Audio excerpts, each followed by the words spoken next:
caption of this presentation may sound sarcastic, but this is, in fact, the real preoccupation of the military-industrial complex which controls the government of USA. The term refers to the close and interdependent relationship between the military establishment, defense contractors, and the government.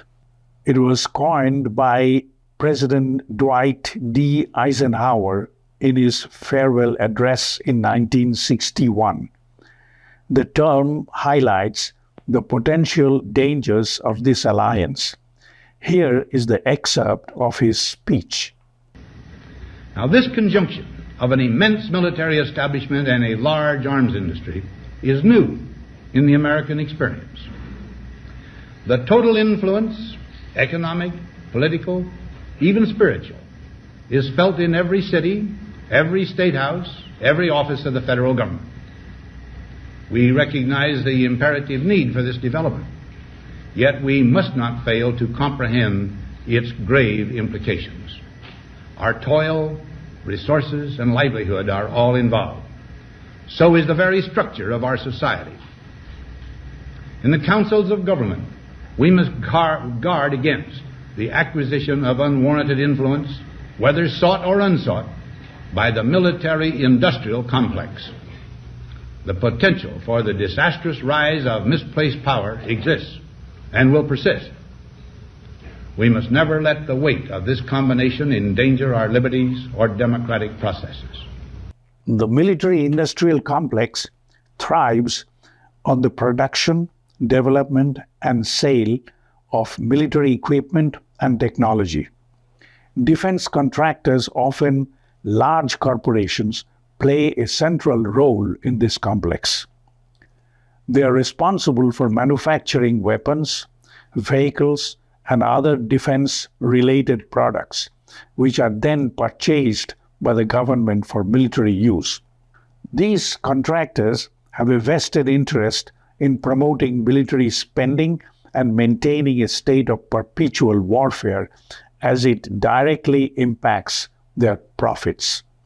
The government, on the other hand, relies on the military-industrial complex to ensure national security and maintain military superiority.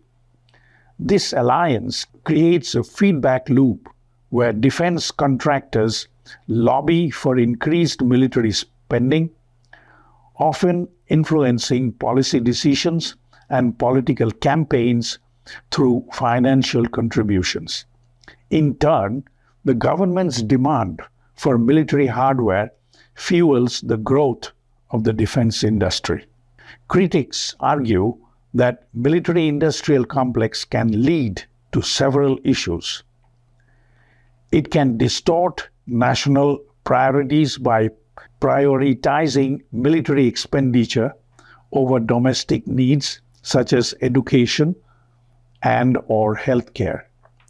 Additionally, the complex may contribute to a perpetual state of war as conflicts become profitable. Furthermore, the influence of defense contractors on government policy can undermine democracy and lead to corruption. Overall, the military-industrial complex is a complex web of relationships between the military, defense contractors, and the government, and its influence can have far-reaching consequences for society and global politics.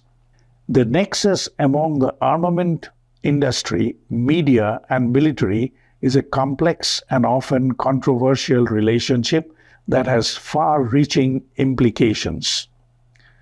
At the heart of this nexus lies a delicate balance between national security interests, corporate profits, and public perception. The armament industry, including defense contractors, plays a pivotal role in manufacturing and supplying weapons and military technology to armed forces around the world. These companies have a vested interest in maintaining a steady demand for their products and maximizing their profits. They inevitably employ lobbying and marketing strategies to influence policymakers and shape defense budgets in their favor. The media, on the other hand, serves as a crucial conduit of information between the military, defense industry, and the public. Journalists are responsible for reporting on defense-related matters, including conflicts, defense policies, and military capabilities. However, the mainstream media landscapes, as a rule, are biased towards the interest of military-industrial complex, since they often are either directly controlled or heavily patronized by arms dealers or succumb to political pressures and corporate influence.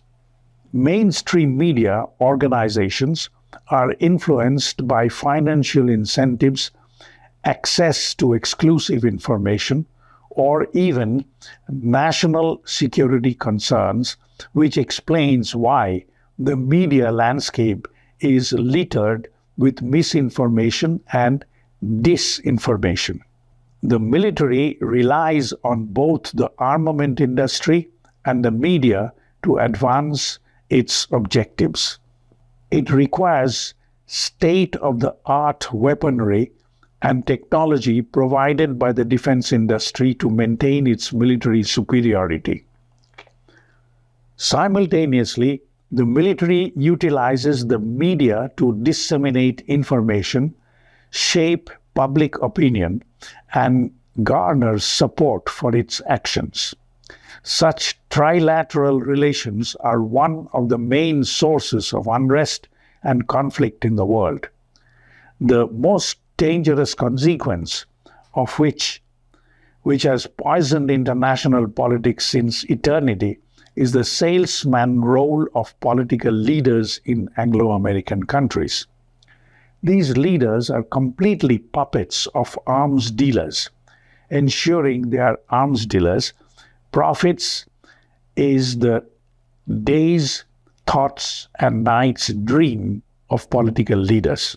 Thus, sales of weapons is multiplied by instigating commotions in many corners of the world, which in turn ensures profiteering and prosperity for the Anglo-American military-industrial complex and their political leaders who brokered their sales and thus act as merchants of death. Small and weak countries that are rich in natural resources are mostly the targets of military-industrial complexes. Victims of their savagery are unfortunate. Innocent people who sink into the dungeon and pay with their life to generate profit for arms dealers and their accomplices. All these take place in the name of protecting democracy, freedom, and human rights in the world. Media's role in this diabolical game is to condition, that is, brainwash, the masses that destruction and genocides in a faraway land are being conducted to protect the best interest and security of the people. Their elected leaders have been forced to reluctantly authorize use of deadly weapons to kill millions, destroy cities and towns, and make numerous refugees. Victims of their savagery were at the root of the commotion and the guilty party.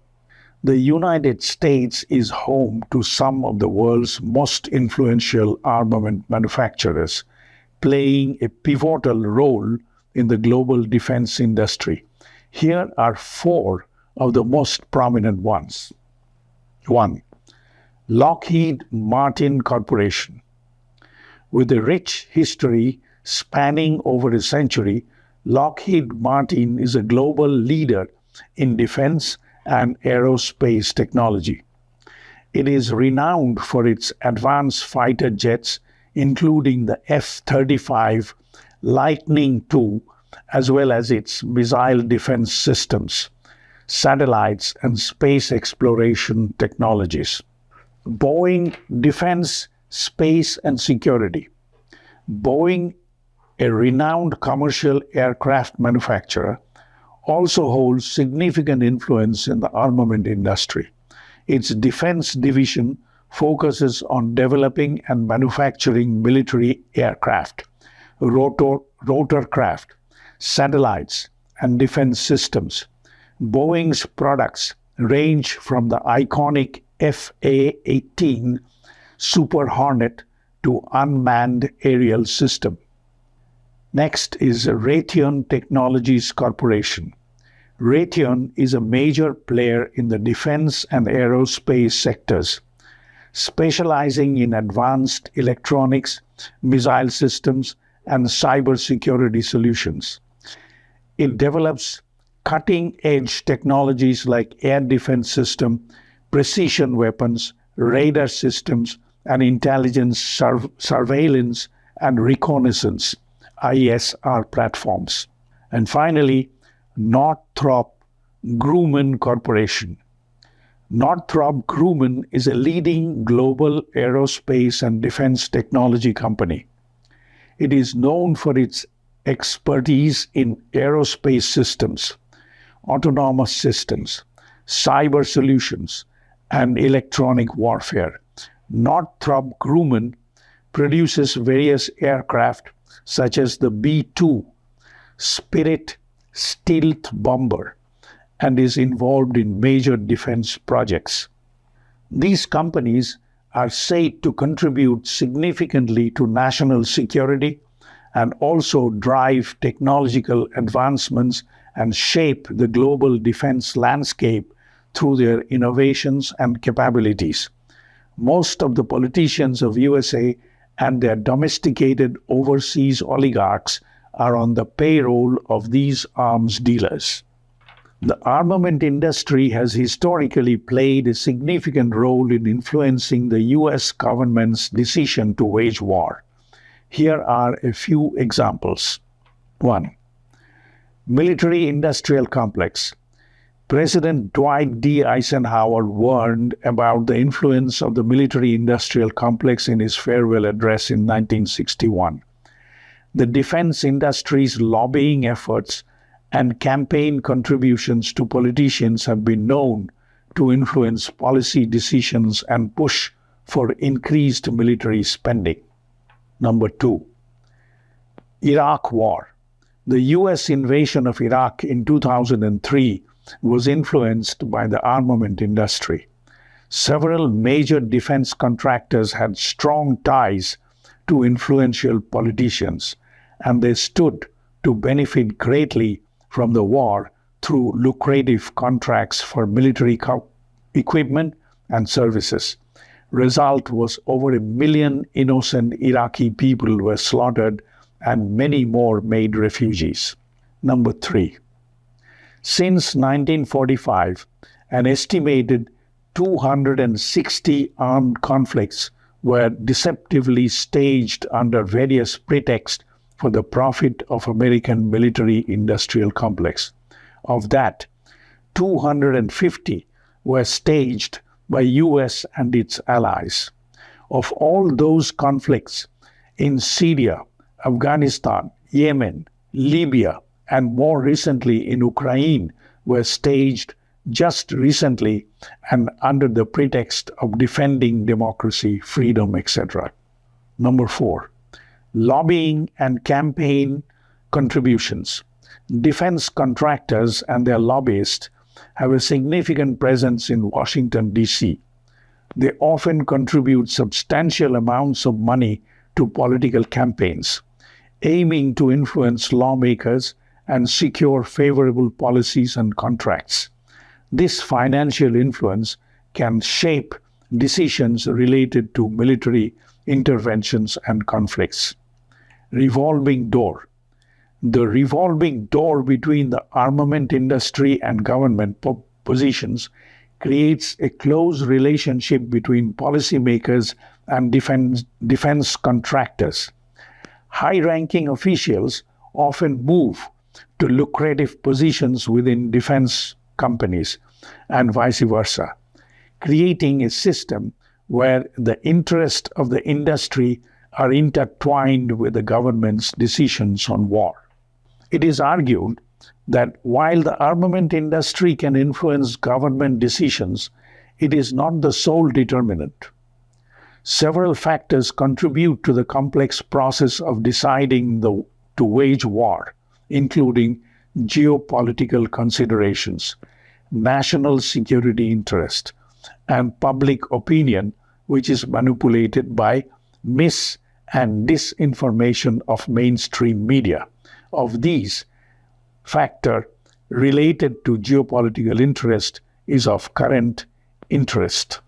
Unlike in the recent past, emergence of China has changed the landscape of world politics, but US is quick to mobilize its free media resources to condition public opinion at home and abroad, especially South Asia, to depict China as a villain.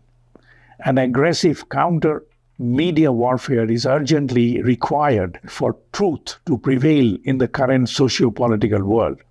It remains to be seen how countries of the global South and members of the BRICS address this issue to safeguard their own interests. The United States has been involved in major military interventions in the following countries since 1990. Iraq invasion in 2003, Afghanistan invasion in 2001, and Panama invasion in 1989, but the operation continued until 1990. These invasions were carried out with the objective of regime change, counter-terrorism efforts, or the protection of national interest. Additionally, the United States has conducted smaller-scale military operations such as airstrikes, drone strikes, and special forces missions in various countries, including Libya in 2011, Somalia since the early 1990s, Yemen since the early 2000s, Pakistan since the early 2000s, and Syria since 2014, among others. While these actions may not be considered full invasion, they represent significant military involvement. In summary, the United States has carried out 3 major invasions since 1990, Iraq, Afghanistan, and Panama, and has been involved in smaller military operations in multiple countries over the same period. Bottom line is, it's a crime to be weak. A weak and crippled elephant may be nibbled by a mouse. Poor, underdeveloped third world must also realize their empowerment is only possible by shaping their human resources through indigenous schooling. Masses must be thoroughly stripped of the influence of comical imitation and caricature of Western life. Instead, develop respect of indigenous language, culture, and tradition. Such conditioning has produced remarkable results in shaping human resources in China, Russia, and all developed countries of the Western Hemisphere. Third world can never reach anywhere by slavishly imitating the West and scavenging on their leftovers in the name of education. If you like what you see and hear, please subscribe and